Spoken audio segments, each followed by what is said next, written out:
Ikaze nanone mu makuru hano ku ijwi ry'Amerika. Duhereye muri Uganda aho inzego zishinzwe umutekano zivuga ko zamenye umugambi mubisha w'abatavuga rumwe n'ubutegetsi bagamije guteza akaduruvayo mu muhango w'irahira rya Perezida Yoweri Museveni uteganijwe kuwa gatatu w'iki cyumweru. Gusa bamwe mu batavuga rumwe n'ubutegetsi barabihakana bakavuga ko ari urwitwazo. Ignatius Bahizi, umunyamakuru w'ijwi ry'Amerika, ari i Kampala muri Uganda. Reka tubwire uko byifashe. Hirya no hino mu murwa mukuru wa Uganda, Kampala, ndetse no mu nkengero zawo ubu hari imirongo y'abasirikare n'abapolisi bitwaje imbunda bahazenguruka. Mu bihe bitandukanye indege z'akajugujugu z'igisirikare nazo zirakomeza zizenguruka mu kirere zisimburana. Biragaragara neza ko umutekano wakabujijwe mbere y'irahira rya Perezida Museveni ritegerejwe kuwa gatatu tariki ya 12 uku kwezi, nyuma yo gutangazwa n'akanama gashinzwe amatora mu gihugu ko ari we watsinze amatora yabaye mu kwezi kwa mbere uyu mwaka n'ibice 53% atsinda abandi bakandida 9. Inzego zishinzwe umutekano ziravuga ko icyateye ibi byose ari amakuru zifite ko hari udutsiko tw'abashyigikiye amashaka atavuga rumwe n'ubutegetsi dufite umugambi wo guteza umutekano muke muri Kampala n'ahandi mu gihugu kugira ngo bananize iryo rahizwa rya Museveni. Umuvugizi w'igisirikare cya Uganda, Brigadier Flavia Byekwaso, yatanze imbuzi ko biteguye guhangana n'abo bashaka guteza umutekano muke. We have confiscated posters or placards with words tugobe abahima and tajja kulagira. Ati twafashe ibyapa biriho amagambo agendere guteza umutekano muke. Bimwe muri ibyo byapa byari byanditseho ko abantu b'ubwoko bw'abahima bakwiye kwirukanwa kandi ko Perezida Museveni atazarahira. Muzi neza ko perezida w'iki gihugu anari uyobora inzego zose zishinzwe umutekano adashobora kwihanganira na gato abantu bavuga ibintu by'amacyakubiri ashingiye ku moko. Umuntu uwo ari we wese ushaka kubangamira amahoro y'iki gihugu tuzamurwanya twivuye inyuma. Nk'igisirikare turabemeza ko tutakwihanganira ibyo bintu hamwe n'abazana propaganda yo gusebya. Divisive tendencies and negative propaganda. Si igisirikare cyonyine ahubwo n'igipolisi kivuga ko hari abantu bashaka guteza umutekano muke bakoresheje ibisasu bya peteroli cyangwa se petrobombs.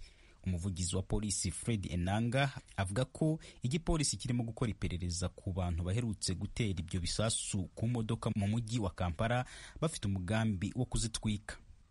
Icyakora Bwana Joel Senyonyi, umuvugizi w'ishaka ritavuga rumwe n'ubutegetsi ryari rihagarariwe mu matora na Robert Kyagulanyi uzwi cyane nka Bobi Wine, yateye utwatsi by'inzego zishinzwe umutekano zishinja ishaka ryabo. Yavuze ko ari ibinyoma byambaye ubusa ahubwo ko ari ugushaka gutera ubwoba abaturage kuko bazi ko Perezida Museveni atari we watsinze amatora, bityo ngo akaba ari urwikekwe gusa kubo bambuye intsinzi. Bwana Bobi Wine nawe yaraherutse gutangaza ko urugamba rwo kwisubiza intsinzi ye rutari rwarangira, anavuga ko abayoboke be bakirimo gushimutwa n'inzego zishinzwe umutekano bakaburirwa irengero. Nabajije umusesenguzi bijyanye na politike ya Uganda Bwana Bernard Sabiti icyo atekereza ku bijyanye n'umutekano wakajijwe mbere y'irahira rya Perezida Museveni. Hari igihe abatavuga rumwe na leta bigeze guteganya umukoro umwe, niba ukagira ngo waba ari nk'uw'2011 wari uhakanya perezida icyo gihe muri ayo matora Umukiza Besigye kugira ngo nawe yibutse isi yose yuko ibintu bitaboneye mu gihugu. N'umunsi perezida yarahiraga habayemo imvururu nyinshi cyane mu mujyi wa Kampala ndetse habaye ingorane nyinshi. Ba perezida bamwe bari baje kwizihiza uwo mukoro wa Perezida Museveni, bamwe imodoka zabo zaje guterwa amabuye. Nibwira ko izo ntegura ziriho badashaka kugira ngo ingorane nk'iyo isubire kuhaba. Muri aya matora ashize haje kuraswa abantu barenga 60.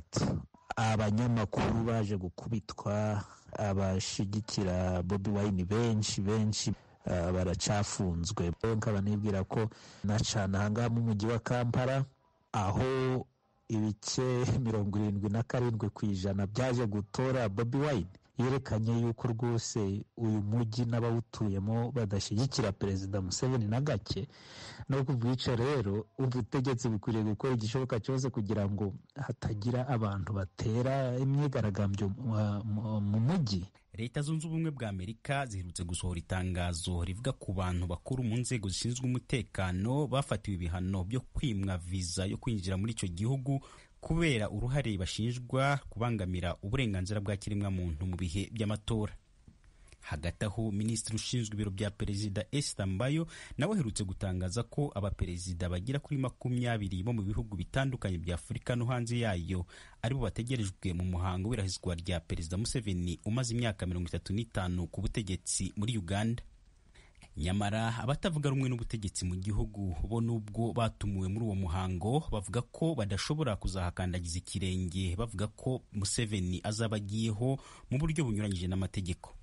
Ignatius Bahizi, Ijwi rya Amerika, Uganda. Umuryango mpuzamahanga uharanira uburenganzira bwa muntu Amnesty International watangije gahunda yo gutabariza impirimbanyi z'uburenganzira bwa muntu zifunzwe mu bihugu bitandukanye. Muri zo harimo Umurundi Germain Rukuki, uwo muryango uvuga ko yazize ibitekerezo bye. Amnesty International irasaba leta y'u Burundi guhita irekura iyi mpirimbanyi. Uburundi bwo bukomeje kuvuga ko nta mfungwa za politike zifungiye muri icyo gihugu. Inkuru y'umunyamakuru Ijwi rya Amerika Eloge Willy Kaneza. Kete yarungikiwe perezida Evariste Ndayishimiye n'ayandi yandikiwe Germain Rukuki n'umuryango wiwe ku giti ciwe yo kumuremesha amaze kurenga 430. Ni kuva mu kwezi kwa 11 umwaka uheze Rukuki ico gihe ashirwa mu bantu 10 kw'isi. Sekeza rya Amnesty International ryasaba yuko barekurwa ryiswe Right for Rights. Uri Munyoki Mutunga yahoze ari umukuru w'inzego zose z'ubutungane muri Kenya, ubu akaba atwara sentare ntahinyuzwa y'ico gihugu, akaba yanafunzwe mu myaka 80 yazira ivyumviro vyiwe. Ubu akaba ari mu banywanyi ba Amnesty International. Avuga ko leta y'u Burundi atakindi kuye gusaba kugira ngo irekure Germain Rukuki. I can feel the pain of this of Germain and his family because I'm quite certain he has a young family. I went to detention, when I was 35. I took kids then. Ndatahura cyane umubabaro wa Germain n'umuryango wiwe kuko jewe ubwanje nafunzwe imyaka 7 mfise umuryango muto, nawe mwibohero mfise abana babiri ku myaka 35 gusa, kandi ndazi nawe n'ivyo ariko aracamwo ahatemerewe n'abamugendera. Murazi ubuzima bw'imbohe nk'ubu turi mu bihe vy'ikiza ca COVID-19, ivy'uburenganzira bwo kuvurwa ntibivugwa. Ibaza aramutse agwaye vyoba bibi cane. Nobabwira ko numva rwose umubabaro w'umuryango wiwe n'abana biwe. Muri make tubwirizwa kubwira leta y'u Burundi kwitegerezwa kumurekura kuko ibyaha yageretswe ko nta fatiro bifise. Niko Mutunga asigura. Irungu Houghton nawe umuyobozi nshingwabikorwa muri Amnesty Kenya asaba indongozi z'u Burundi gushira mu bikorwa ivyo ziyemeje. There is a story that the Chief Justice reminded me of, which was a story of a peasant farmer who was arrested in Latin America. Agakuru umukuru w'ubutungane yanyibukije ko mwirimizi wo muri Amerika y'Epfo yatawe muri yompi arafungwa, maze Amnesty iramuvugira yandika amakete. Perezida ahamagaye ujejwe umutekano hagati mu gihugu amubaza ati uyu murimyi ndiko ndumva ivyiwe vyakwiragiye hose ninde. Urundi amwishyura ati ni umunyagihugu asanzwe. Perezida nawe ati ntasanzwe kuko abantu bose bazi izina ryiwe ku isi. Natwe dushobora kumenyekanisha izina rya Rukuki rikaba rurangiranwa kandi ibintu bigahinduka, ariko nibaza ko uburongozi bushasha bw'igihugu buzubaha agateka kazina muntu nk'uko bwavyemereye amakungu. Turafise ijambo rya perezida aja mu mabanga mu kwa 6 2020. Dusaba perezida gusa gushira mu bikorwa ivyo yemeye, kandi ukurekura abafungiwe politike n'intambwe ya mbere yerekana ko bitaye agateka kazina muntu. Kwa 2026 ukwezi guheze mu gihe yatanguze isekeza ryo kurekura abanyororo yagiriye ikigongwe, Perezida Evariste Ndayishimiye yasavye abantu bose biyumva nk'abafungiwe politike kumwandikira ubwabo maze akabarekuza. Icaha ikigira politike, umuntu avuga gufungiwe politike ubunye nazoca n'ikikete abwira politike afungiwe azoca afungura. Ubundi bafungiwe politike azaca n'ikikete atije gufungiwe politike abwire neza nyekanye baje ndaho kubitabura navyaha yuko ari politike afungiwe cyane afungiwe icaha. Hari abantu batazi gutandukana. Hari n'umuntu agenda agakomeretsa umuntu kubera ari mu mugambwe munaka, umukuru w'umugabo akavuga ngo umuntu wanje arapfuzwe afungiwe politike yaheye. Ubundi nawe ugasanga umenyesha amakuru akoze ikibi ngo mfungiwe umenyesha amakuru. Sivyo, umumenyesha amakuru azopfunzwe azira ko umumenyesha amakuru arazotera n'ikirikete ubwo nyine azotasohoka. Mu Burundi hari abantu bavuga ngo zokwica umuntu ngo muga ndazi yuko muganga wawe uzoca utonda nce jewe nigayagayira ngo ndazi yuko yuko ndi muri sosiyete sivile nzokora icyaha hanyuma sosiyete sivile zose zice zigira imyiyerekano ncende kugwa. Itariki ya 30 ukwezi kwa gatandatu umwaka ushize sentare Ntahinyuzwa yasambuye ingingo ya sentare isubiramwo imanza ya komine Ntahangwa mu buraruko bwa Bujumbura yankira kukikunguriza ingingo y'umucamanza wa mbere yo mu kwa kane 2018 yamuhanishije umunyororo w'imyaka 32. Iyo sentare yasubiye kuruburanisha ku 2025 ukwezi kwa gatatu uyu mwaka irushira mu iherero umunsi nyene. Umwe mu bashingwamanza biwe yatubwiye ko bunganira bataravugana ku bijanye no kwandikira umukuru w'igihugu. Rukuki yahoze yakorera ishiramwe ya kate rigwanya ihohoterwa rya kiremwa muntu yari yahagaritswe mu kwezi kw'indwi 2017. Yagirijwe ivyaha vyo guhungabanya umutekano w'igihugu, gukorana n'imirwi yitwaje ibirwanisho, ugufashanya n'abisha polisi n'abasirikare, ukubomora inyubakwa za leta n'iz'abantu ku giti cyabo hamwe n'imigumuko. Ibi vyaha nizo vyagirijwe abasirikare n'abapolisi bari guhirikwa ry'ubutegetsi ryaburijwemwo mu kwa gatanu umwaka wa 2015. Rukuki yanagirijwe kandi kuba yagiye kubira n'ingingo y'umushikiranganji w'intwaro yo hagati yo gufuta ishirahamwe ry'abakristu bagwanya ihohoterwa rya kiremwa muntu akati Burundi yahora akorera. Umunyororo w'imyaka 32 nico gihano ca mbere kinini cari kimaze gusabirwa no guhabwa uharanira agateka kazina muntu mu Burundi. Eroje urika neza ijuru rya Amerika. Bamwe mu bakora ubucuruzi buciriritse bwambukiranya umupaka w'u Rwanda uhuza Rubavu na Goma uzwi nka Ipeti barriere baravuga ko batakibasha kubukora bitewe n'ingamba zashyizweho zo guhangana n'ikiza cya COVID-19. Barasaba leta gushyiraho ingamba zorohereza ubu bucuruzi kubera ko hari abicwa n'inzara nk'uko bamwe mu baganira n'ijwi ry'Amerika babivuga. Ni inkuru y'umunyamakuru w'ijwi ry'Amerika Jean Baptiste Ndabananiye. Uyu ni umwe muri abo bakora ubucuruzi buciriritse bwambukiranya umupaka udashaka ko tumuvuga amazina ku mpamvu z'umutekano we. Twanahinduye ijwi rye. Kubaho nabi kuko twabaga dutunzwe no kwambuka ubuzima bwacu bwa buri munsi. Urumva iyo umuntu adakora niba baryaga kabiri mu munsi bakarya rimwe cyangwa se ntibarye ubwo shatse ko hari igihe murya rimwe cyane. Uwo mucuruzi w'imboga n'imbuto yongeraho ko afite umugore n'abana 4.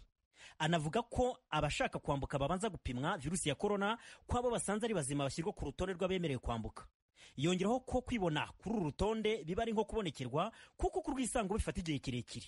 Abatari rwisanzeho batangira kwinginga inzego zo ku mupaka batekereza ko zabareka bakambuka ariko bikaba iby'ubusa nk'uko uyu mugabo akomeza abisobanura.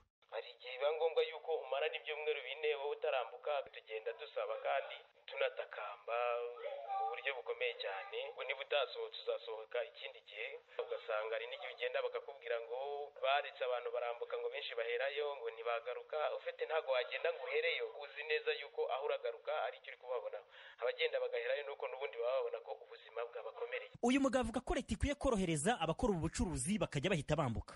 Avuga ko ababashije kubona ibihumbi 50 byo kwipimisha icyorezo cya COVID-19 ku ikubitiro aribo boroherezwa bakambuka nta nkomyi. Yongeraho ko we atari kubona ayo mafaranga kandi igishoro yari afite cyari ibihumbi 30. Asobanura ko abo bahita bafata cya gipimo cyihuta kimara iminota 30 bagahita bambuka ko abatinda bene kariya kageni ari ababuze ibyo bihumbi 50. Kuri we ubwo n'ubusumbane bushingiye ku bushobozi. Jean Claude Bazimaziki nawe ukora ubwo bucuruzi asobanura ko kwambuka byorohera babanje kwishyura ibyo bihumbi 50. Ashingira ku mucuruzi azi nawe ukora ubucuruzi bukiriritse wabashije kwibonera ibihumbi 50 akipimisha hagana mu kwa mbere k'uyu mwaka. Mugenzi wanjye wari wishyuye ibyo bihumbi 50 we aragenda y'igipimo cyashize akipimisha, yarangije kwipimisha bahita yinjira igoma. Ko byafata amasaha 3 atari yambuka. Abenshi nabo basaba kugira ngo boroherezeho bajye barambuka bajye gucuruza.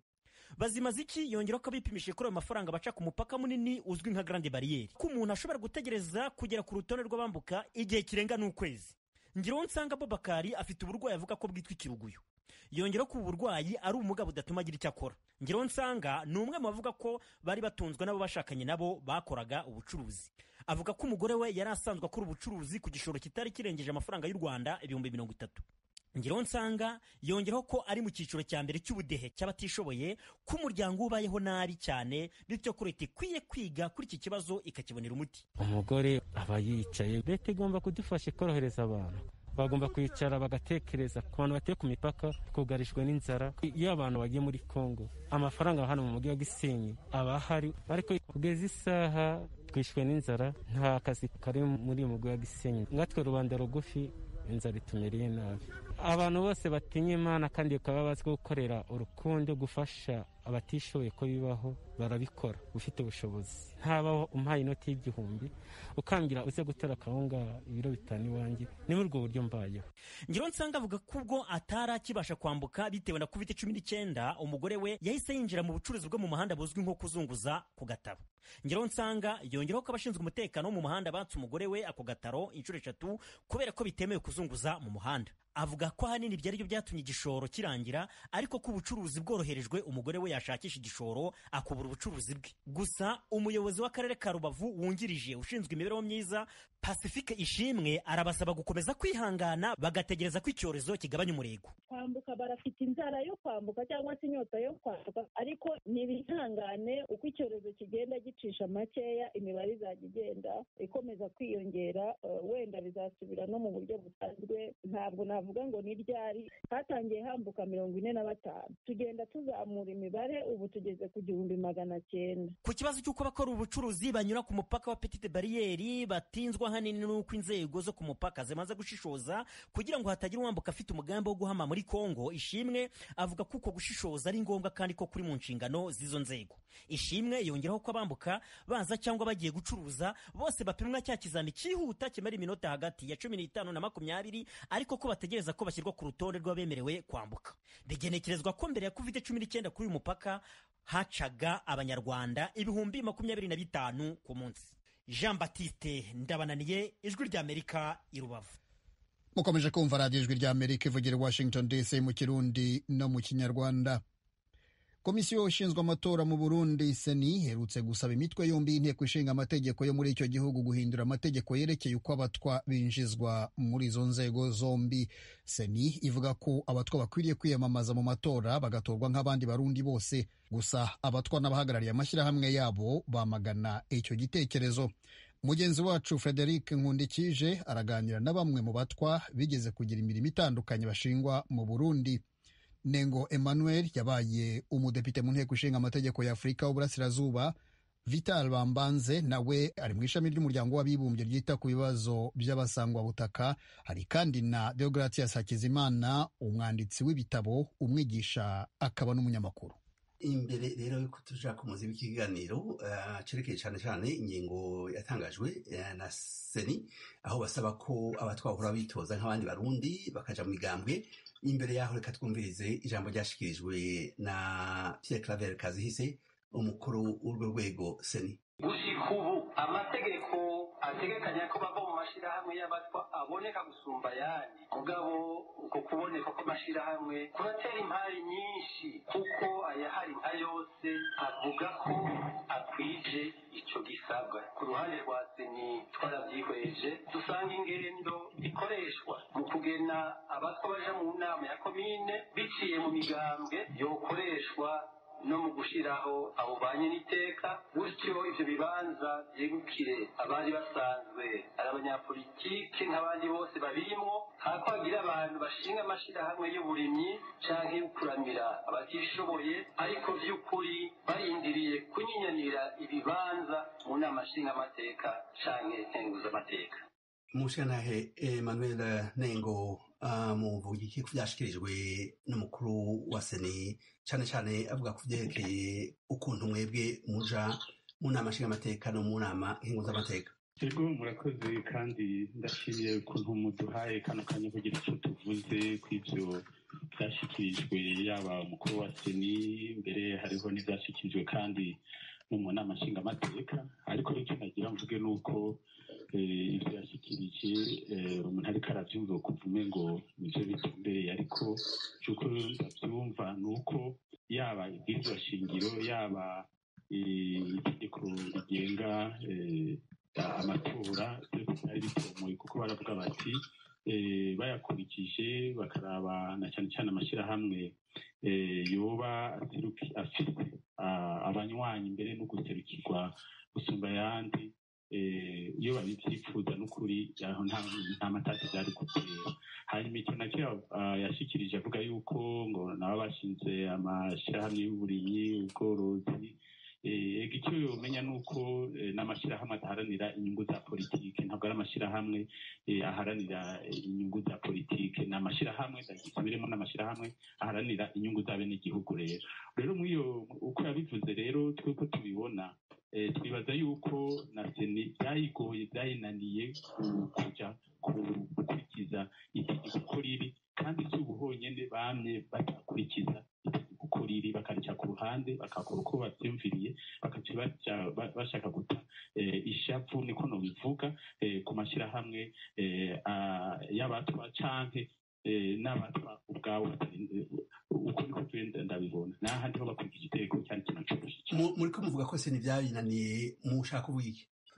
Ni ukuvuga yuko seni ntabwo yashatse gukurikiza uko itegeko rivuze, kuko amategeko arabivuga byari byoroshye, kuko amashyirahamwe yaba y'abatwa, dufata amashyirahamwe y'abatwa nyine ntanganya intozeya igihagararo, ntangana uko iyo bafite abanywanyi, ibyo byose birazwi. Ni ukuvuga kandi hari ubushikiranganji bw'intwaro yo hagati, naho bari gufashanya nabwo byari ibintu byoroshye. Cyangwa niyo bavuga bati reka rero twebwe tuvugane ukuri, tuhe icyo gikorwa mwebwe nyine amashyirahamwe y'abatwa, turabe ko dufasha gutora inyishu y'icyo kibazo.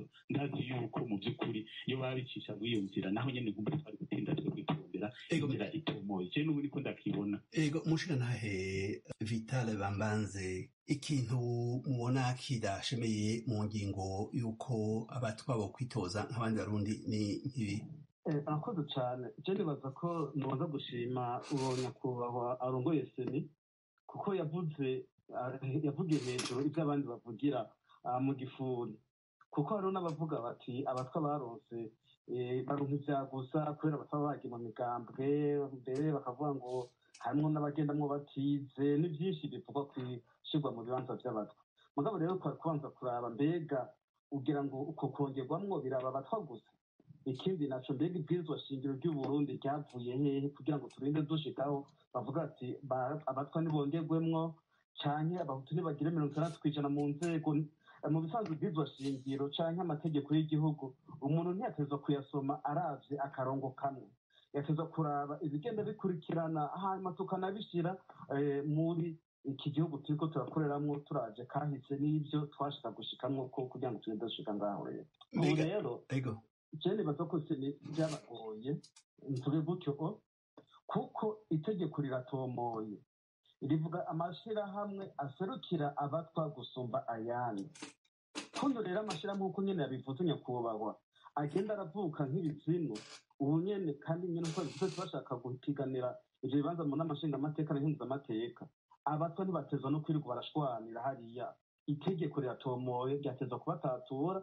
Aho seni rero yacitegerezwa kwitura ubushikiranganji bw'intwaro yo hagati kugira ngo barabe amashirahamwe koko iyo bakwije ivyo bisabwa kugira ngo bareke guteranya abatwa, mbere no kumarana bazomarane byatuvyo bibanza. Turi kumwe n'inararibonye ngaha Deogratias Hakizimana, ico kibazo mwibaza ko cokemurwa gute kugira ngo abatwa ntibumve nk'uko babivuga barenganijwe mu gihe uwo basaba ko bitoza nk'abandi barundi? Ico kibazo ku bwanyu cotorerwa inyishu gute?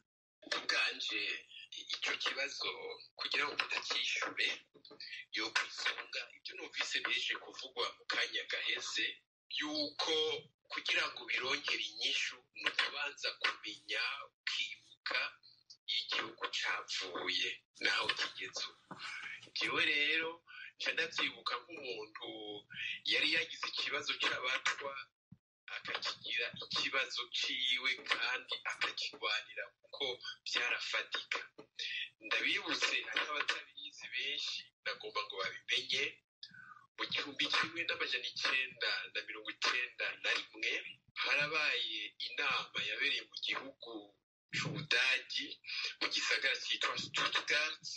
Stuttgart ni n'akarere kazwi cyane hano mu Burundi, kuko iyo bavuze Ubudagi bakavuga n'Uburundi, Abadagi iyo bashaka kumenya ibyo batazi bayibaza ab'i Stuttgart. Icyo gihe rero jewe nari nashinze ishirahamwe, nari mpunze mu Busuwisi. Iryo shirahamwe ryari ryatunganije inama mpuzamakungu yo guhuza abarundi batavuga rumwe, mugabo bahujwe na valeur bita droit de l'homme.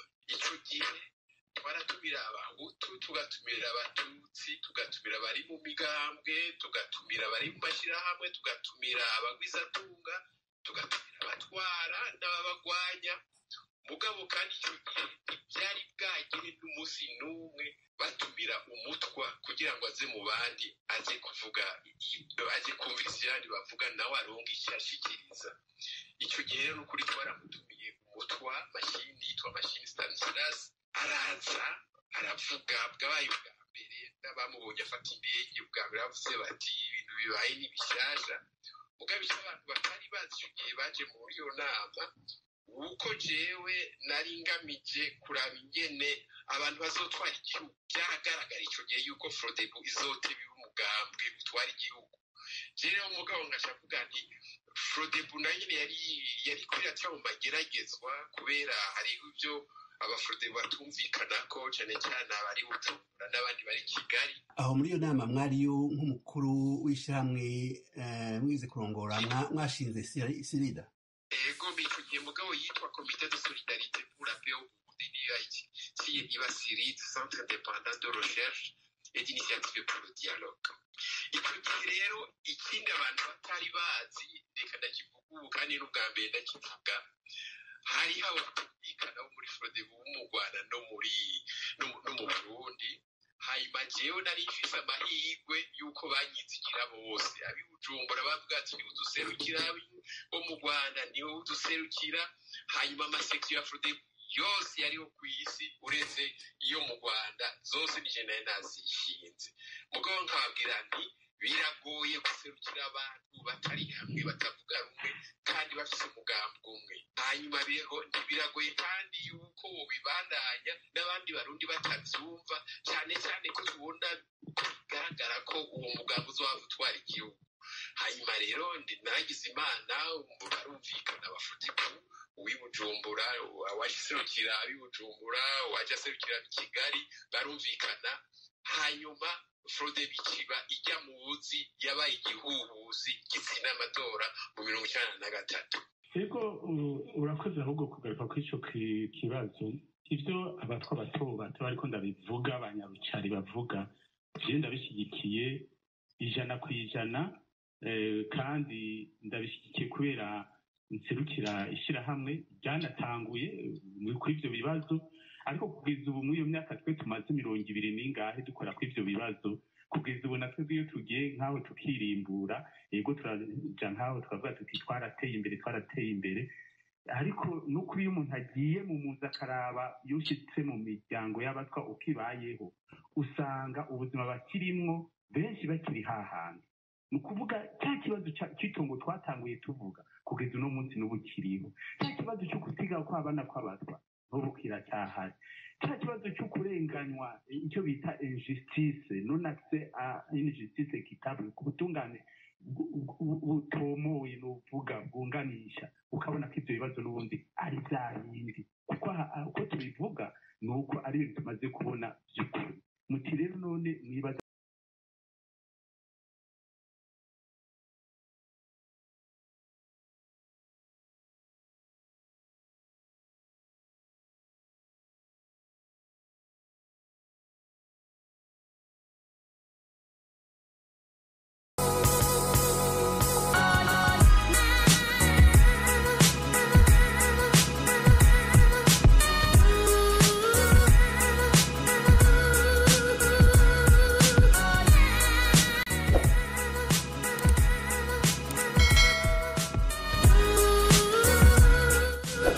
bigari inama y'abakuru b'ibihugu na za guverinoma bo mu muryango w'ibihugu bikoresha icyongereza uzwi nka Commonwealth yagombaga guteranira i Kigali mu Rwanda mu kwezi kwa gatandatu yongeye gusubikwa. Iyo nama yari iteganijwe mu mpera z'ukwezi gutaha kwa gatandatu. Inkuru irambuye tuyibaze umunyamakuru w'ijwi ry'Amerika Venuste Nshimiyimana uri mu biro by'ijwi ry'Amerika i Londres mu Bwongereza. Itangazo ryashyizwe ahagaragara na perezida w'u Rwanda Paul Kagame n'umunyamabanga mukuru w'umuryango wa Commonwealth Patricia Scotland riremeza ko inama y'abakuru b'ibihugu n'abaza leta bagize umuryango w'ibihugu bikoresha ururimi rw'icyongereza yagombaga kubera i Kigali itakibaye kubera icyorezo cya COVID-19.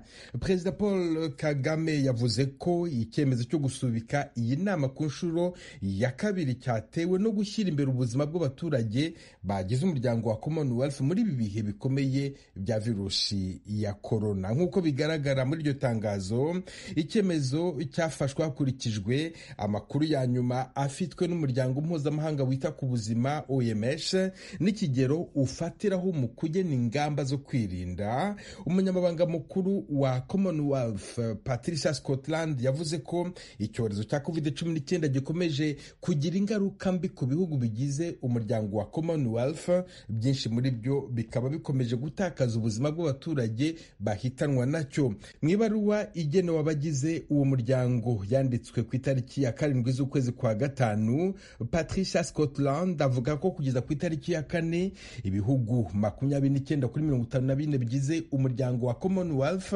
byafashe icyemezo cyo gufunga imipaka imwe n'imwe cyangwa yose. Yongeraho ko ibihugu byafunze imipaka byahagaritse n'indege ziva mu mahanga cyangwa zigafatirwa ingamba zikarishye. Avuga rero ko abakuru b'ibihugu n'abaza leta bari kwitabira iyi nama bari kuba mbarwa, ndetse ko n'abari biyandikishirize kuza mu mahuriro azayibanziriza bari hagati ya 10 na 15% by'ababaga biyandikishije mu mahuriro asanzwe abanziriza inama y'abakuru b'ibihugu n'abaza leta. Patricia Scotland yavuze kandi ko iki cyorezo cya COVID-19 n'igicogora abantu bakongera guhura. Iyo nama y'abakuru b'ibihugu n'abaza leta bagize umuryango w'ibihugu bikoresha ururimi rw'icyongereza izabera mu Rwanda. Perezida Paul Kagame akaba yiteguye kuyobora uwo muryango mu gihe cy'imyaka 2 kuva igihe inama izabera mu gihugu cye, agasimbura kuri uwo mwanya Boris Johnson, minisitiri w'intebe w'Ubwongereza. Itariki izaberaho ntiyatangajwe. Venuste Nshimiyimana, Ijwi ry'Amerika, Londres. Yes, reka rero tunakomereze kuri aya makuru akomeye cyane yongeye kutugeraho. Ni amakuru aturuka mu gihugu cy'abaturanyi cya Uganda, aho bivugwa ko bidasubirwaho nyuma yo ku munsi wa kabiri nibwo Perezida Kaguta Museveni azaba amaze kurahirira kuyobora iki gihugu cy'abaturanyi muri manda ya 6. Biteganyijwe ko azaba undi muhango wo kumwambika ipeti risumba andi yose mu gisirikare rya Field Marshal, nk'uko tugiye gukomeza n'ubundi tubigarukaho muri no nkuru yacu. Ni igisirikare cya Uganda UPDF kiri mu mugambi wo kuzamura umugaba wacyo w'ikirenga General Yoweri Museveni Kaguta mu ntera, aho bivugwa ko agiye guhabwa ipeti rya Field Marshal. Urubuga rwitwa icyato.co.uk dukesha iyi nkuru tubagezaho ruravuga ko ubusabe bwo kwambika ipeti Museveni risumba andi yose mu gisirikare ngo bwatanzwe na Colonel Milton Simba. Uyu rero ni umwe mu basirikare ba UPDF, binavugwa ko ari we uzaba akuriye akanama ka gisirikare gashinzwe gutegura iki gikorwa gikomeye ku mugabane wa Afurika. Colonel Simba uvuga ko Museveni akwiriye icyubahiro nk'umusirikare ndetse nk'umuyobozi w'abasirikare wageze kuri byinshi mu mwuga we wa gisirikare ndetse no ku butegetsi bw'igihugu. Amakuru yizewe rero ava mu gisirikare cya Uganda akavuga ko Museveni azahabwa ipeti rya Field Marshal inyuma y'umuhango w'irahira rye uteganyijwe kuri uyu wa 12 Gicurasi 2021. Iri peti rya Marshal rero nibutse ko ari ipeti rihabwa umusirikare wo ku rwego rwa generali wakoze ibikorwa bihambaye ku rugamba kandi buri gihe agatahukana intsinzi. Ipeti rya Marshal rirangwa n'ibirango by'inyenyeri 5 ziyongera ku kirango cy'igihugu n'inkota zinyuranyemo. Museveni nibutse ko atariwe mu perezida wa Uganda waba ari uwa mbere uhawe iri peti kuko rero na mugenzi we Idi Amin Dada wahoze ayobora kiriya gihugu nawe yararihawe. Ni mu bandi bayobozi bakomeye cyane b'ibihugu bya Afurika bahawe iri peti. Twavuga nka nyakwigendera Mobutu Sese Seko wayoboraga Zaire, nyakwigendera Idrissa Déby Itno wa Chad, ndetse na Abdallah Hakimo wa Misiri nawe yahawe iri peti rya marishari. Nubwo rero iri peti rya marishari rifatwa nk'ipeti rikomeye cyane muri rusange, hari abarifata nk'ipeti ritera umwaku kuko urihawe akenshi yakunda guhita anafatwa. Atanga nk'ingero z'abaperezida twavuze haruguru. Nta numwe rero wamaze igihe kiri hagati y'umwaka umwe ndetse n'imyaka 5 amaze kurihabwa ngabe akiriho, ndetse niko byagiye bigenda kuba rihawe bose. Perezida Museveni wa Uganda ari ku butegetsi kuva mu mwaka w'1986 nyuma y'ingabo za NRA zafataga ubutegetsi ari muri kiriya gihugu. Ubwo rero uyu muperezida agiye ku butegetsi, ndetse ku munsi w'ejo azaba arahirira kuyobora iki gihugu muri manda ya 6. Hanyuma rero umuhango uzarangira, ubundi uyu muperezida akambara ipeti rya marishari rifitwe na bake ku isi yose. Ngayo nguko rero mukomeze mugire ibihe byiza, mudusigira ibitekerezo byanyu, nako mukanda like, subscribe. Rero nk'ibisanzwe turakomeza kubana no mu yandi makuru ataha 5 kuri 5.